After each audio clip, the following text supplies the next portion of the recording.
Hello, Internet. It's the Dreadpirate once again, and I don't know if this is probably the best thing to actually keep doing, but this is just another recap session of my IRL Spooktacular role-playing game. We're still not done with it yet. They're almost done with it, and it's just gonna be kind of short. But again, I like recapping my role-playing adventures and whatnot. And this is the type of thing we can't really record, so I figured I'd just kind of continue talking about the alternate universe Spooktacular adventure. So here we go. Where last we left off, Christine, the living evil car from the Stephen King novels, was crushed by mighty Cthulhu. So my player, who was playing Christine, decided to play a evil version of Danny Phantom, and it required a crash course in the lore of Danny Phantom for me, because I know absolutely nothing about Danny Phantom. So apparently, like, Danny Phantom's, for those of you who watch the show, you probably know better than I do, but basically I think the idea is he's like a ghost-themed superhero. He's a guy that, like, he was part of some weird experiment, and so now he has ghost powers. And I think it's like there's like an actual ghost that's like sharing his body. And so now he has like supernatural ghost abilities and whatnot, and he fights monsters, and that's his thing.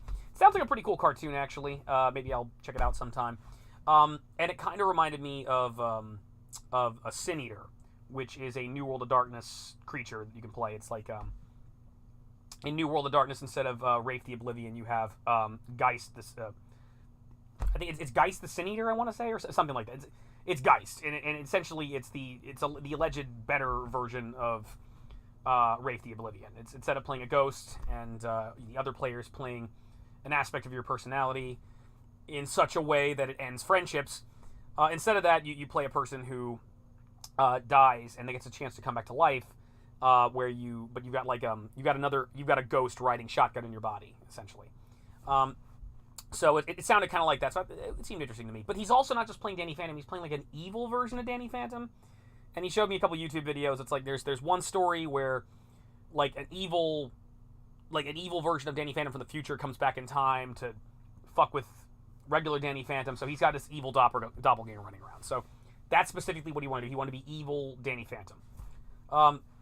And I wasn't sure. I was asking him, like, okay, well, how do you show up to the lake? How do you show up to Lake Okobe where all this craziness is happening? How did you get here? Why are you here? And he's like, well, apparently the last thing that happened to the character in the canon of the show was he got sealed away in some kind of like enchanted jar or thermos or something like that, and he was trapped in there. So it's like, so for convenience sake, and because I'm a hack writer, we just said, okay, your thermos jar thing was in the back seat of Christine. So when Cthulhu steps on it, it breaks. You're free now, and you're out. So evil Danny Phantom pops out, and he's floating around. He can make himself invisible, so he makes himself invisible. And he looks at the scene. He sees Cthulhu running around and beating, just like marching towards Lord Slug's body to keep pounding the crap out of him. And meanwhile, he sees a bunch of people arguing on the beach. So he goes there invisible to see what's going on. And of course, on the beach, we've got Ash and Abba and the wounded Freddy Krueger. So while he's invisible and he's just kind of floating there listening to their conversation. And what they decide to do is Ash and Abba talk to Freddy and basically say, listen, asshole, you know how to read the Necronomicon. You're going to read the Necronomicon, and you're going to send Cthulhu back to whence he came. You're going to put an end to all this evil. You're going to do this. If you try anything, you're getting a shotgun and a keyblade to the face. That's what you're going to do. And so Freddy's like, all right, fine. They've got Freddy by the balls. Freddy agrees to it. Freddy regenerates himself. He's kind of like, for those of you Nightmare on Elm Street scholars out there, when I originally made the Spooktacular, I found Freddy's stats online in 5e, 5e Dungeons and Dragons, and in it says he's got like fast healing 15 or something like that, something crazy, like some crazy like regenerative ability. So it's like, that's, for those of you who watch the movies, it's like, no, you kill Freddy in real life, he's pretty much dead, but it's like, whatever. This is an Evil Dead themed game anyway, and the number one rule of Evil Dead is there are no rules. The Necronomicon causes everything to happen, whatever. Freddy, his arms, crambled himself and reattached, and he's sitting there just kind of waiting for it to get in the book, tapping his claws, irritated. And then my player, who was playing Abba, then began to metagame, because she knows that the other player is sitting there invisible, listening in, and what he basically told us out of character was like, ooh, evil magic book that gives people ultimate power. So he wants to read he hears all this, he doesn't really know what we're talking about, doesn't really know what the Necronomicon is, but he's like, ooh, I want to read this evil book. I want to read this evil book and maybe use it for my own purposes. Meanwhile, back at the lake, Lord Slug wakes up, and Lord Slug and Cthulhu resume fighting. So there's this giant kaiju fight in the middle of this lake, between Lord Slug and Cthulhu, just punching and blasting each other.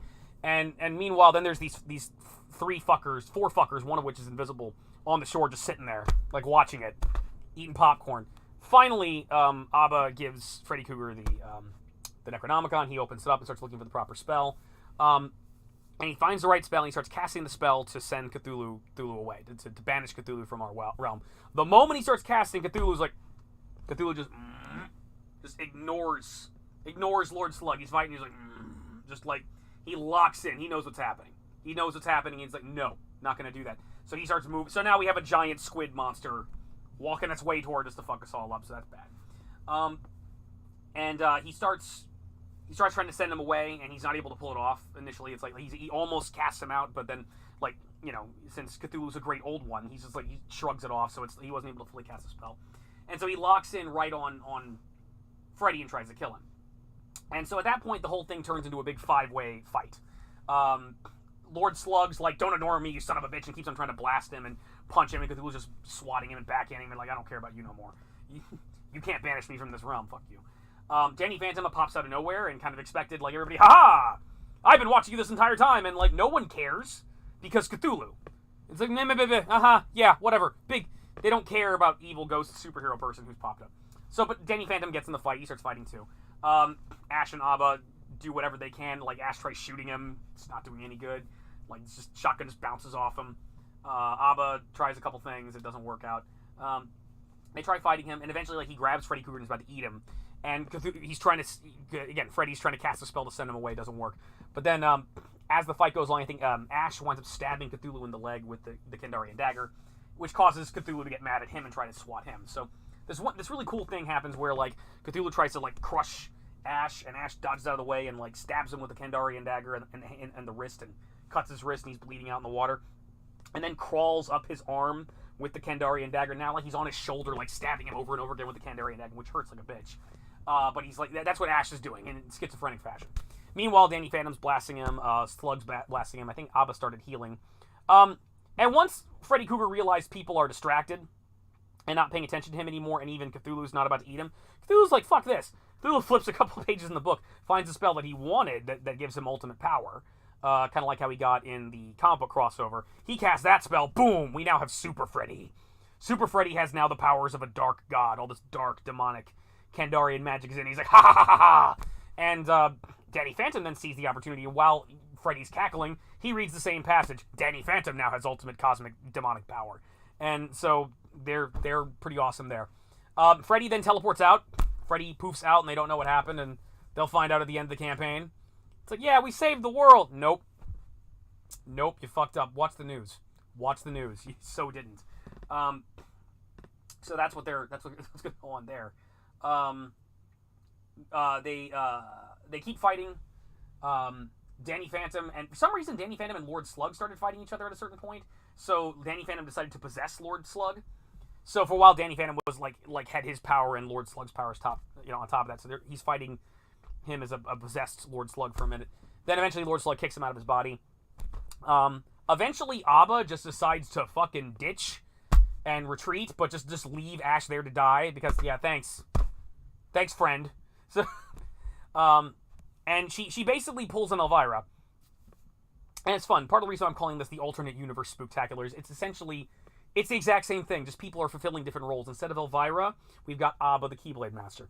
Instead of Moonman and actual Cannibal Shia LaBeouf, we have Christine and Danny Phantom. Instead of the Grim Reaper, we have Lord Slug. The only constant is Ash, Freddy, and Pennywise. That's it. And aliens. Lots of aliens. So, but yeah, she goes back to the cabin, which in the other universe is Elvira's cabin, and frustratedly drinks wine. Much like Elvira did at the end of the other campaign, just sits there drinking. Even as a nod, I had, like, the wine she had was, like, Elvira and Gallagher's Spooktacular wine, or something, like, with Elvira on the cover, like, and, like, Gallagher with a hammer, like, so, I thought that was cute. So she's drinking and not sure what to do. Eventually, I did kill another player, a player character, Lord Slug. The guy playing Lord Slug kind of had to go anyway, and that's what I noticed they kind of doing that. It's like they don't want to, like, they can't end the fight too soon, so they're just like, okay, fucking kill my character off. So he's fighting him, and then like Cthulhu runs up and slashes him twice, and then grabs him by the neck, and Sub-Zero just rips his head off with the spinal cord hanging out. And I said, like, okay, you got an opportunity to prevent this, and he's like, just fuck it. And so he just kind of... So Lord Slug dies. Like, the player playing Lord Slug was like, it's kind of an awesome death for Lord Slug anyway. He went down fighting, and went down kind of honorably, and I was like, so that's cool. So he's going to pick a new character next time, so we'll see what he chooses. So, like, where we're at right now is, like, dark...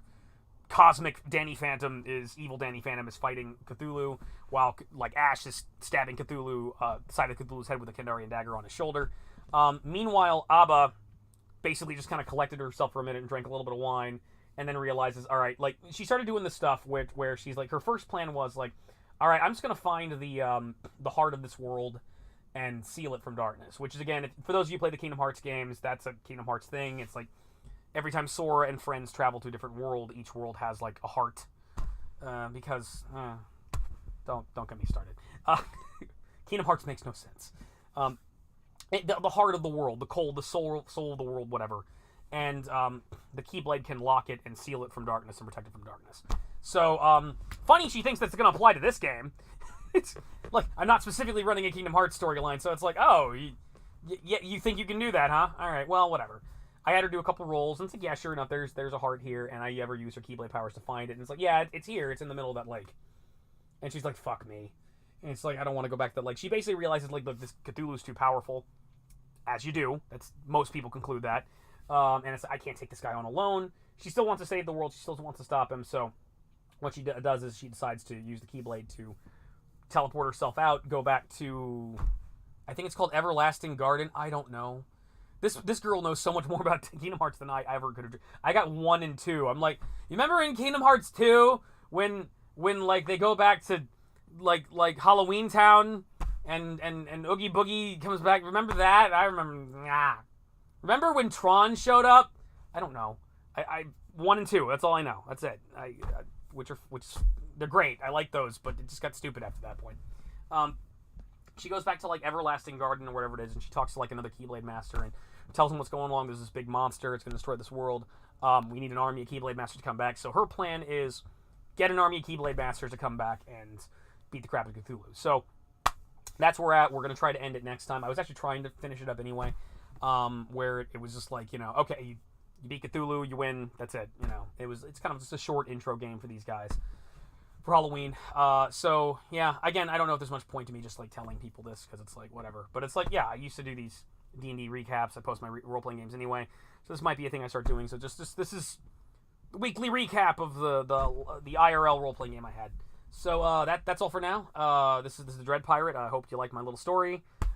Tune in next time when we have the conclusion of the Spooktacular alternate universe. So catch you all later, folks.